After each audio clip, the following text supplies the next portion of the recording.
Okay, so Nate, so congratulations, first of all. Just even entering the New York City Marathon is an achievement for any athlete, but you went there, you competed, you trained, you got the damn job done, you know? Yeah, yeah, no, like you're very famous for saying and everything. So Thank what you. was that experience like? So, heading into the New York City Marathon, I kind of knew what to expect. I've done the marathons before, but in particular the New York City one, it's so big. We expected around every year, on average, there's about 50,000 runners who participate in the whole run. I didn't expect how tough it was, but at the same time, how electric the entire environment was.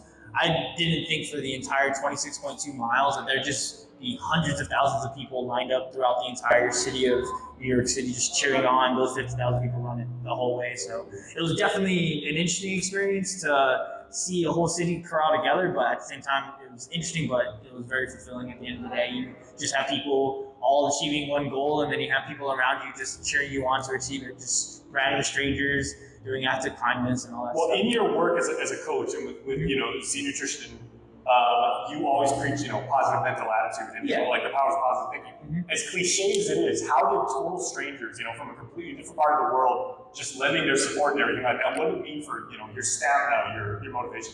Yeah, there's definitely some parts of the course that was really tough. So the parts where there weren't any spectators on there were the bridges, and those were the toughest parts. Going over the Verrazano Bridge in the first mile, the Queensboro Bridge, it's all uphill. Literally an on-ramp is going uphill the entire time. And then coming out, you just hear the screams, and that gives you extra energy. A lot of people were wearing their names across their chest, with their names on the back. You just hear people screaming their names, and just seeing everyone around you just doing the same thing and loving that energy. That was definitely something I didn't expect to feel in that entire run, and it was great. I can't explain a better experience, honestly. Now, of course, we always talk about, as Guamanian athletes, we talk about like strength in numbers and everything like that. So did you feel that you actually performed better, having like fellow Guamanians and people like, our people like around you? Yeah, it was definitely fulfilling to see. Even just the coolest thing was just seeing people handing out different snacks, like in between miles. There are definitely aid stations, but here's some gummies, here's some water, here's a banana, right? And you definitely feel that sense of like, oh, this city of New York is calling this place home, and they're treating people random strangers who are coming in here to actually to feel that hospitality, to feel that camaraderie kind of the city, which is super cool to see. I never saw anything like that, or never expected to see anything like that in such a huge metropolitan area. I saw a sign of a spectator hold up, it's mind over miles, and it really is. At some point, your mind will give up before your body does. So you just got to keep kind of pushing. Just take that one foot in front of the other, and just get yourself to the finish line through just grit. So once you ride that high, ride it good. But every runner trying to do the marathon expect to hit a wall, especially trying to go hard, trying to go fast. But the environment of New York City is so electric. It's hard to not finish. It's hard to not take that next step to keep going.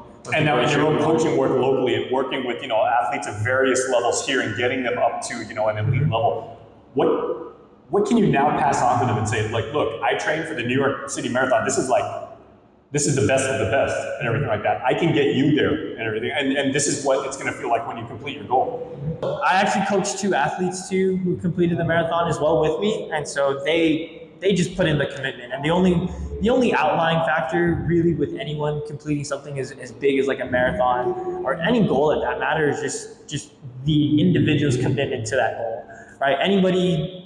Anybody can start a race, but not everybody can finish, right? So it takes commitment to start, but it takes consistency to get you to the end. So just that keyword, consistency, that's the biggest thing that I preach to all my athletes is you just got to show up every day. The days where you want to, the days when you don't want to, especially, is super important. And it's a metaphor for life, right? So completing a marathon, it's no one can take it away from you once you do it, and that's the great thing. No one can take all the great times you persevere through anything in life, right? So it's just a metaphor for just waking up every day and just taking on the things you don't want to. Okay, my ultimate question is also my last question, right? When it finally, like, you completed the race, like you cooled down and everything like that, what was the first thing that you ate afterwards?